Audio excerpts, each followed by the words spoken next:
Today, we are doing a deep dive into a really unique and frankly, kind of haunting piece of writing.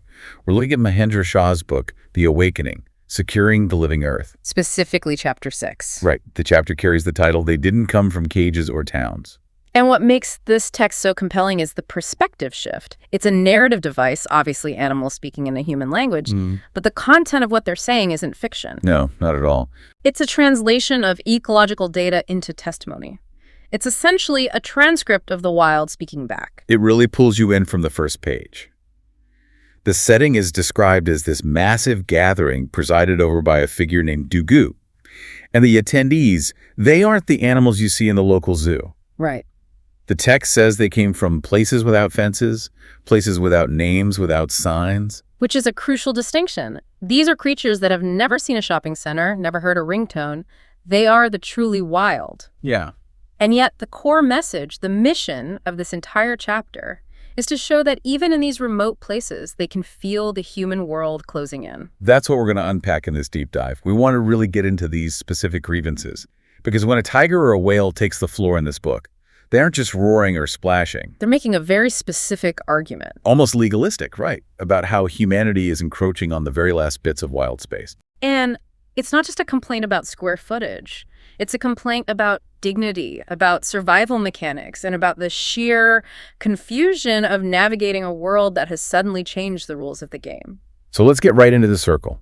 The first group to step forward in the text are the big cats. The apex predators. Yeah, and honestly, the tiger's opening statement, it really sets the tone for the whole piece. It introduces what we might call the paradox of reverence. That's a great way to put it.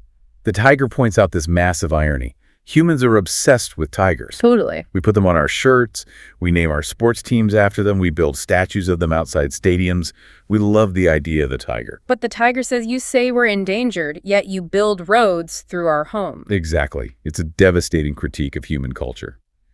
We value the iconography of the animal more than the biology of the animal itself. And the text mentions a specific figure here that really grounds the grievance. It points out that fewer than 4,000 tigers remain in the wild. Less than 4,000. That is a tiny number when you think about how ubiquitous their image is in our daily lives. It really is. And the tiger says, we don't want statues, we want space. That line really stuck with me. It's powerful. It's like, stop carving us in stone and just stop paving over where we sleep. Precisely. And the lion follows up with a similar sentiment, but focused more on the psychological impact of how humans interact with them. Right. You know, we think of nature preserves or national parks as these benevolent spaces. We think, oh, look at us. We're the good guys. We're protecting them. We framed it as a gift. Yeah. Here is your land. But the lion describes it as being managed.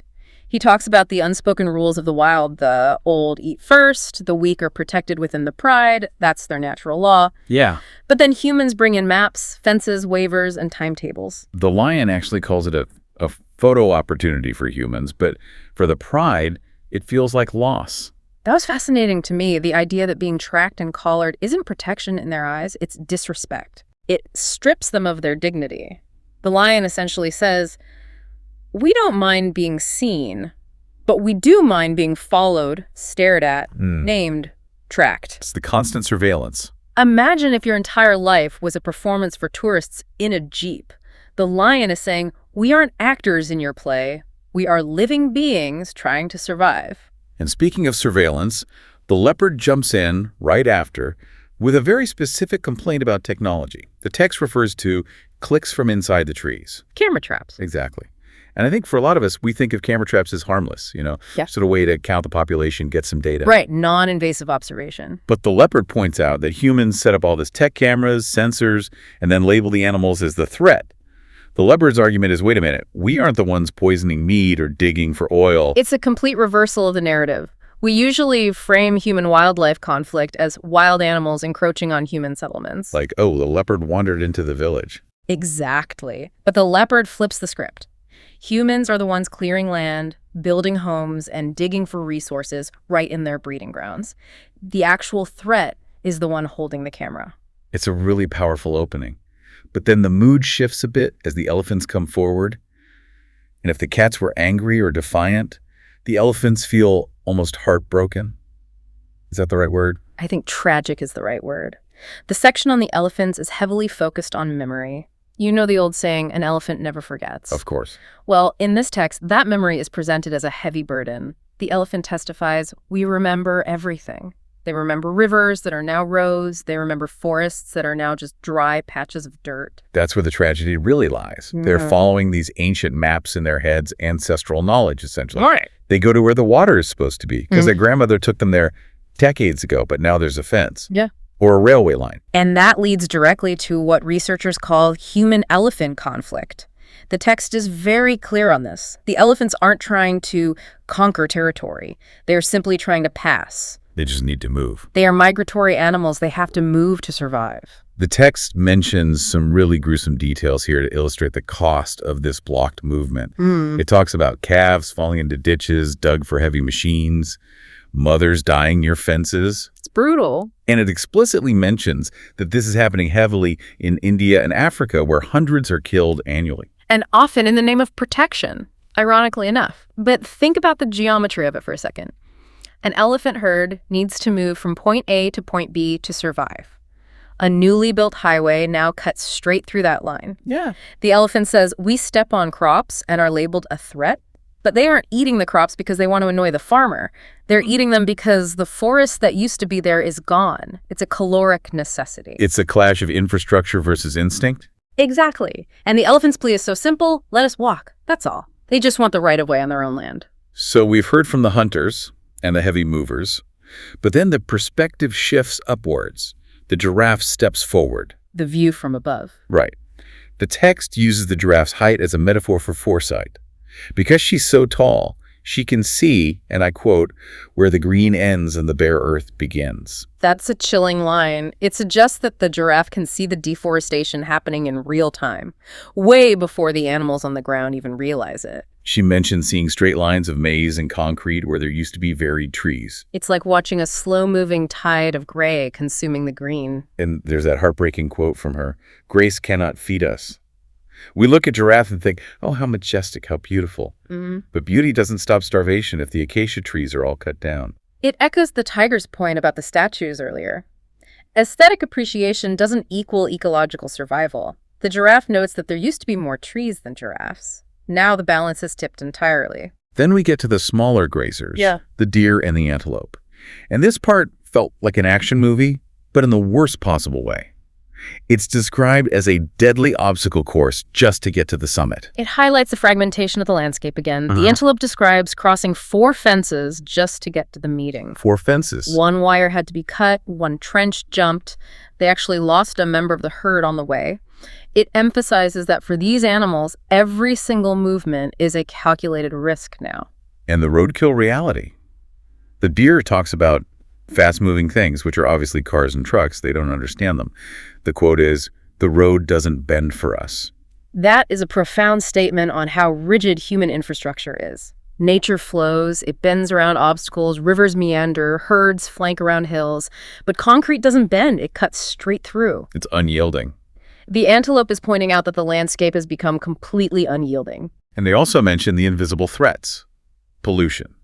It's not just the physical fence, it's the chemical one. They talk about eating crops sprayed with chemicals, drinking water contaminated by fuel. Right, it's not just about getting hit by a car, it's about getting sick from the environment itself. It paints a picture of a world that has become a hostile labyrinth for these animals. They used to roam open plains, and now they're navigating a maze of wires, trenches, and poisons. So that's the land. But the text doesn't stop there. And this is where I think the sheer scale of the problem really hits you. We move to section 4, the ocean. The silent crisis, or rather, the crisis we treat as silent because it happens underwater, out of sight.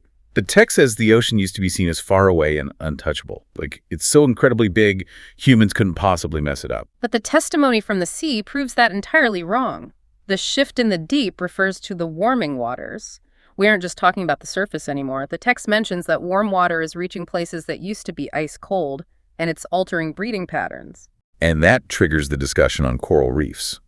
Now, you hear about coral bleaching a lot in the news, but the way it's described here, the text says, coral has been bleached of its color. The mechanism is explained quite clearly in the source, and it's important to understand this. In warm water, coral loses the algae it absolutely needs to survive. The coral and the algae have a symbiotic relationship. They depend on each other. Right. When the water heats up, the coral gets stressed and expels the algae. Without that algae, it stops growing, turns stark white, and eventually breaks. The text notes that more than half of the world's shallow coral is already damaged. Half. And it specifically name checks the Pacific, the Indian Ocean, and the Great Barrier Reef. But why does that matter so much to the other fish? Because the reef is the nursery, it's the shelter. When the reef breaks, the small fish the text mentions, butterfly fish, wrasse, damselfish, they disappear. And if the small fish go, the entire food chain destabilizes and collapses. It's a domino effect. These aren't the famous fish people put on posters, but they're the ones keeping the whole system balanced. But then there's the pollution we can't see. Or rather, the pollution we can't hear, but the marine life can. The invisible pollution. Noise. We rarely think of sound as pollution, but for a whale or a dolphin, it is deadly. The text describes sound from massive ships and oil rigs traveling thousands of kilometers underwater. And the impact is terrifying. Whales washing up on beaches with no physical injuries, no cuts, no bruises, no boat strikes. Their internal navigation just failed. Because of the sonar testing and the drilling noise, it's blinding them acoustically. They rely on sound to see, to communicate, to find mates. So when you fill the ocean with industrial noise, they get utterly lost and die. It's sensory overload on a lethal scale. And then, of course, the visible pollution. The plastic plague. This was perhaps the most visceral part of the ocean section. Plastic is everywhere. It's in the salt, it's in the fish. Humans eat sardines, tuna. And in the whales. The text explicitly mentions whales found with over 20 kilos of plastic in their stomachs. Bags, ropes, containers. 20 kilos. Think about that image. A whale, one of the largest creatures on Earth, starving to death with a full stomach. Because its stomach is full of our trash. It's horrifying. It's a horrific realization of how pervasive our waste has become. There is no away. When we throw something away, it just ends up inside them. The final nail in the coffin for the ocean section is the list of extinctions. The fish that spoke up to say, hey, these guys aren't here anymore. Right, species that are just gone. The Chinese paddlefish vanished from the Yangtzes. The striped smoothhound, the red hand fish. These aren't theoretical warnings about what might happen. These are species that have already blinked out of existence. They are gone forever. It really emphasizes the finality of the loss. So we've heard the testimonies. The land is a maze of fences. The ocean is a soup of plastic and deafening noise. The summit finally concludes with Dugu, the presiding figure, summing it all up. Dugu's summary is so important because he sets the tone for what this all actually means. He says this isn't about apportioning blame, it's about facing reality. And the reality is that the changes are rapid, active, and global. It's not a slow, natural evolution anymore. It's a systemic collapse. Dugu highlights the interconnectedness of it all. Farms taking over grazing land, trees cleared for the sake of speed, oceans becoming empty. He makes a distinction there that really stuck with me. He says the ocean isn't silent, it's just empty of life. That gave me chills. It's the new reality. And notice how the chapter ends. Dugu says the next speakers are arriving. And who are they? They are there to report on global warming. The looming threat. So everything we just heard, the habitat loss, the plastic, the poaching, the noise, that's just the current state of affairs. That's the baseline damage. The climate crisis is the next wave coming to crash over them. Wow. Okay, let's take a breath. That is a lot to process. It really is. It's heavy, heavy material. When you look at these stories together, the tiger losing its dignity, the elephant losing its path, the whale losing its direction, what's the ultimate takeaway for you? What connects all these dots? For me, it's the shattering of the illusion of separation. We like to think there is the human world, cities, roads, the economy and the natural world, forests, oceans, wild places.